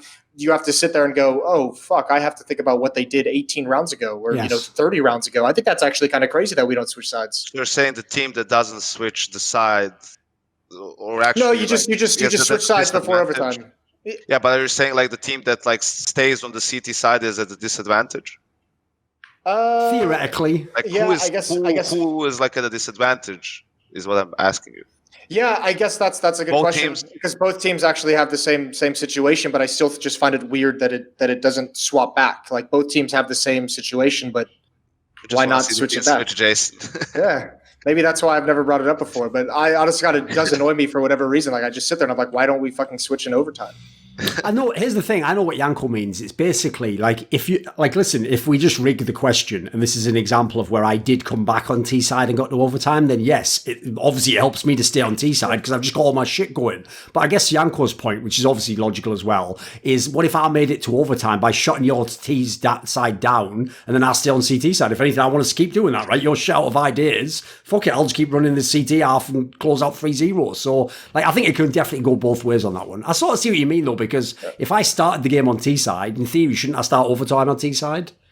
Yeah, I understand your point, Jason. I just wonder, who do you think is it? Because it is like that. Like when you play on overtime, and you're like, "Fuck, man, we have to play T side again." After you kind of forget what was working, what wasn't working, and they just kind of roll with it. But you were also rolling with it as well. You know, when they go back, they have to, oh shit, watch out for this event rush that they have, or they also need to kind of reset there. So I was just wondering, who do you think actually I guess it would probably just be the team that had to make like a 3-round run to force overtime would be in a better position than the other one. Okay. Which, by the way, I think does bear out because even like psychologically, classically, the team that gives up the fucking game and then it goes to OT just loses the fucking overtime. Whereas like if you would all know, like that's why they have to win like the 15-14 round where they're up, because you just know mentally like, fuck, we blew it. Like, it does feel like they get the edge generally. You just love these games where like a team cannot win one round on T side, like to win the game, they're stuck on 15 and then it goes to overtime and they win the first round of overtime. And it's like, if we only did this like 5 minutes ago, the mindfuck, situation. Of course. This video was kindly supported by Alexander Rao, Dean Tanglis, Emanuel Särnbratt, JDubs, NateDOhDoubleG, the Puyallup Tribe, Tobias Bernasconi, Xinged, and a special thanks always goes out to Jerky's Minion. Do you want to suggest a topic or a guest for my shows? Maybe ask a question in my monthly video AMA? Do you want teasers? Who are the guests on my next content? Maybe you want to take part in one of those donated discussions with me where we go really deep into the weeds. Well, if so, put your money where your mouth is and join the Scrilluminati today in the description box link below.